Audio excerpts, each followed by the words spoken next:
Hi, this is the turn in the road, or some people may know it as a 3-point turn, which is quite another simple manoeuvre to follow. Again, as before, we're going to move the car slowly, we're going to make sure we look round, and on this manoeuvre we have to work the steering wheel fast. Okay, now the road we're using here today is quite a wide road. It's also pretty quiet as well, but this will give you a good idea of how to do the manoeuvre. Okay, so the first thing we need to do is get ourselves ready. Obviously we've got the handbrake on already. We're going to put the engage first gear.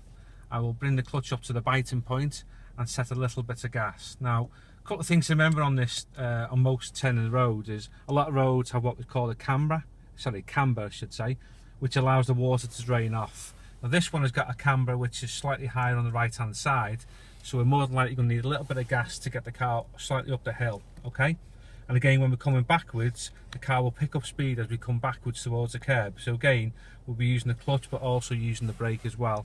And again, as I said before, we have to move the car slowly as possible. Okay, so here we go.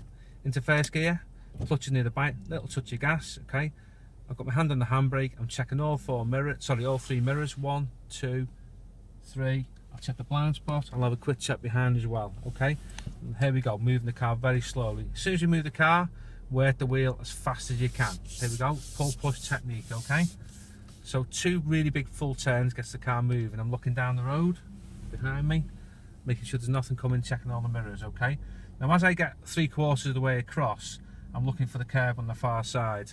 Okay, I'm looking at the curb. Okay, so using the wing mirror, I'm looking for the top of the curb. Okay, that might be a better view.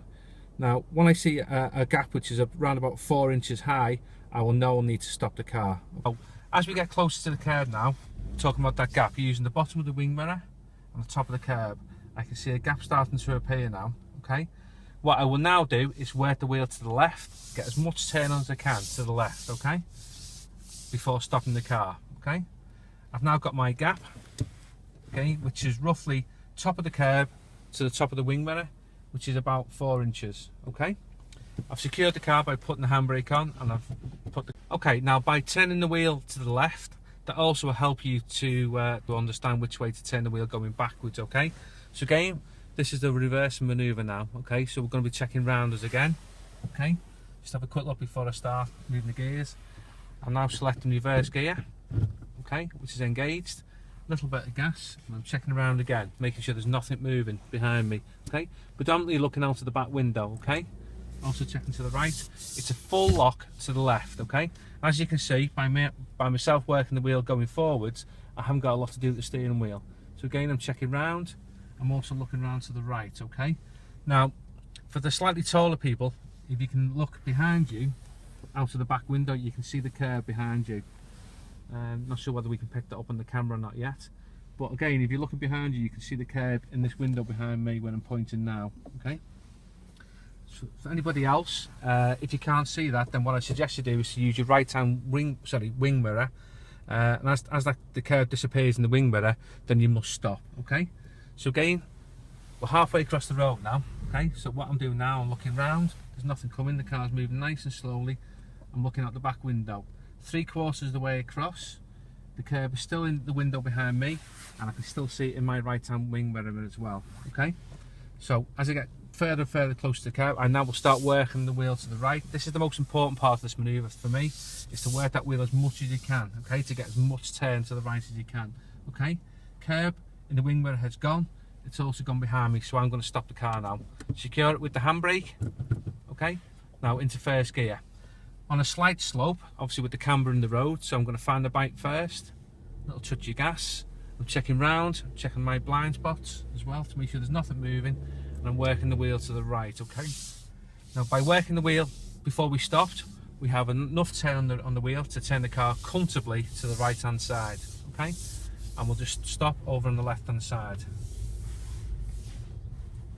parking reasonably close to the curb. Okay, wheel straight, handbrake on. That's the manoeuvre complete.